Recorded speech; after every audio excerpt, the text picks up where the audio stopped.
Gollum might be the most tragic and unsettling character in all of Tolkien's legendarium, and maybe in all of modern literature. He isn't just a monster, he's a mirror, a creature who might have been saved right up to the very end. Tolkien himself once said that the scene where Gollum watched Frodo sleep at the Stairs of Cirith Ungol is one of the few scenes that still made him emotional, because that was the final moment for Gollum to repent, and unknowingly, Sam ruined it by calling him a villain.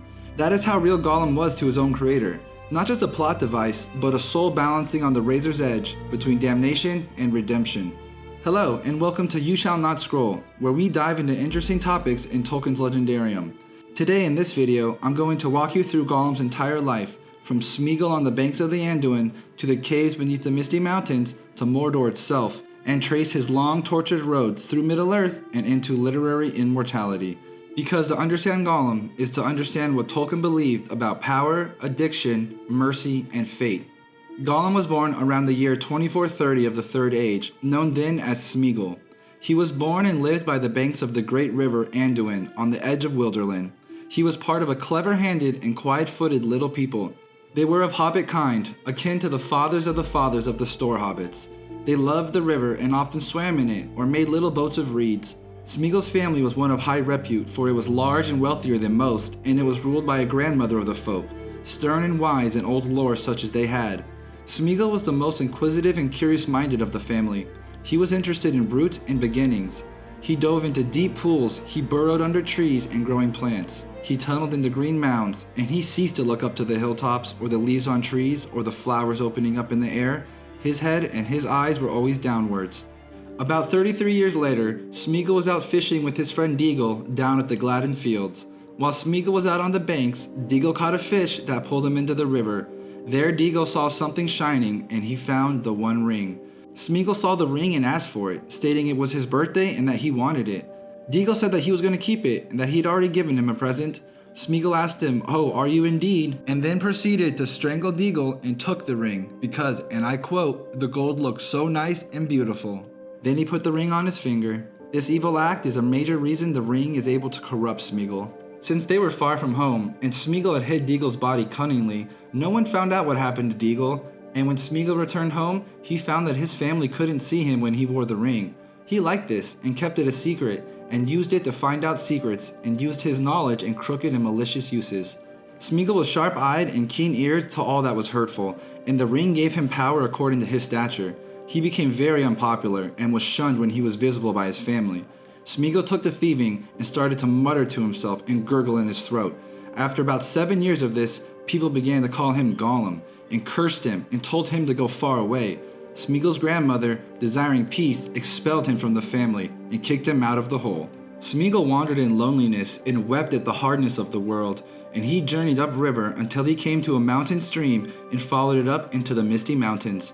He was fishing one day, and when the sun burned his body and the light reflecting from the water burned his eyes, he shook his fist at the sun and decided that the sun could not reach him under the mountains, and he thought there must be great secrets buried there.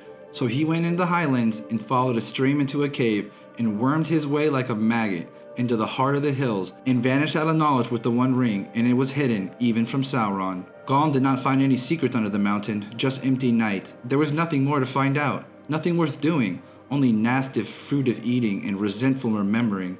He hated the dark, and he hated the light more. He hated everything, most of all, the ring. He hated it and loved it, just as he hated and loved himself. But he could not get rid of the ring. He had no will left in the matter. After 478 years, one night the ring left Gollum.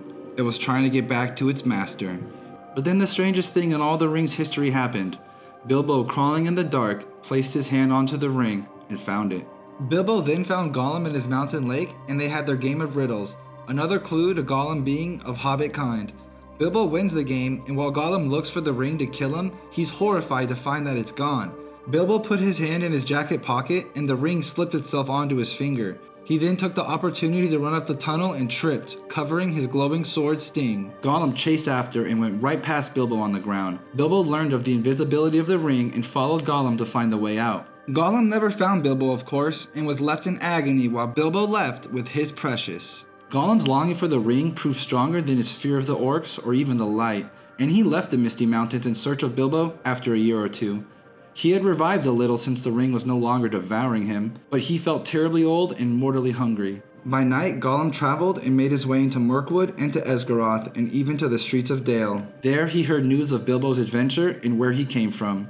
Then, Gollum set out back westward and made it as far as the Great River before he was called to Mordor by Sauron. Gollum was tracked by Wood Elves on behalf of Gandalf, who wanted to question Gollum about the ring and determine if it was the one. The elves tracked him both ways through Mirkwood, but lost him on the western edge of the forest when he passed out of their lands and headed south. There was rumor of him throughout the woods, with woodmen saying that there was a new terror abroad, a ghost that drank blood. It climbed trees to find nests, it crept into holes to find young, it slipped through windows to find cradles. So around 8 years after Gollum left the Misty Mountains, he was drawn to Mordor. For all wicked things are drawn to Mordor, and the dark power was bending all its will to gather them there. The ring left its mark on Gollum, and he was open to the summons. Gollum spent the next 29 years making his way to the confines of Mordor, and around the year 2980 of the Third Age, he became acquainted with Shelob. He and Shelob had an agreement where Gollum would bring her food and he would get to pass through her tunnel, and Gollum worshipped Shelob in a sick, twisted way. Tolkien even called Gollum a servant of two masters, Sauron and Shelob, though he was loyal to neither. For almost 30 years, Gollum lived on the borders of Mordor and served Shelob. That is until he was eventually caught by Sauron's forces when he ventured into Mordor. Gollum was tortured personally by Sauron and told him all about the ring, which confirmed Sauron's suspicion about it being the one. Sauron also learned about hobbits and the Shire from Gollum. Around this time is when Gandalf renewed his search for Gollum, for he had given up the search for him since he left Mirkwood around 60 years ago. He had help from Aragorn, who as Isildur's heir felt he should fix the problem.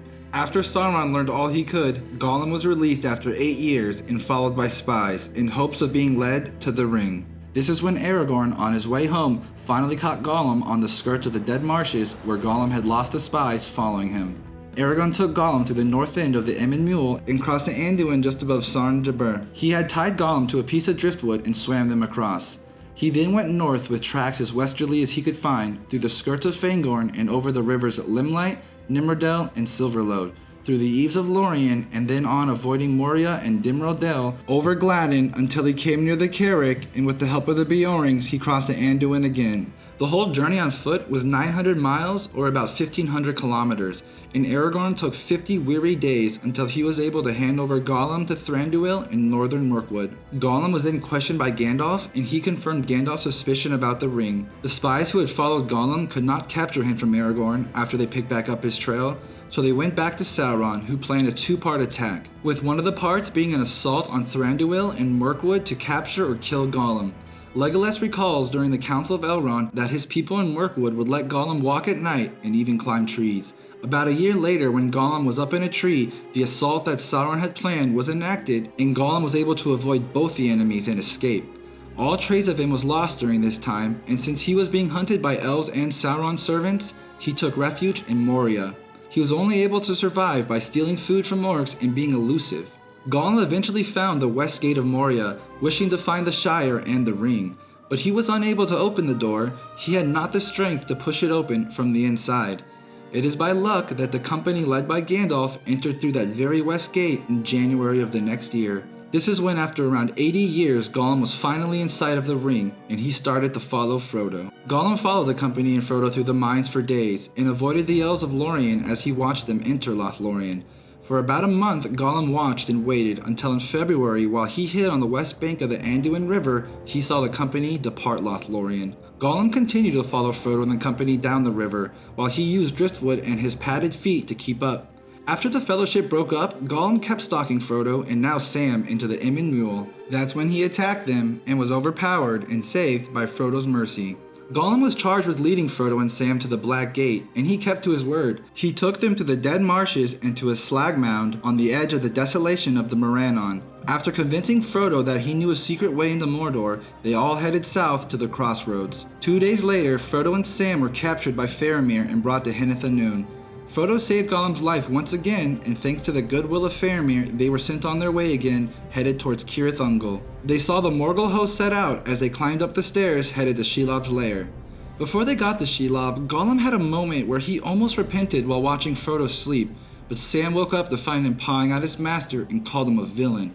which ruined the last chance of poor old Gollum to repent. The next day, Gollum led Frodo and Sam into Shelob's cave, where he quickly disappeared while he waited for Shelob to kill them so he could pick at the bones for the ring. Of course, Frodo and Sam had other plans, and Sam was able to wound Shelob while Frodo was incapacitated. Gollum most likely watched the orcs take Frodo, and he continued to track Sam and Frodo in secret all the way to Mount Doom, where he attacked them while Sam was carrying Frodo, and then again after Frodo claimed the ring, where he bit off his finger and finally got the ring back. He rejoiced and danced, and then slipped and fell into the cracks of doom, embracing the ring, a dark poetic mercy Tolkien intended. Gollum was meant to be there by divine intervention, and his long life of suffering and being denied the gift of death had been put to a just end. Gollum was approximately 589 years old. So ends one of the most interesting characters Tolkien ever created.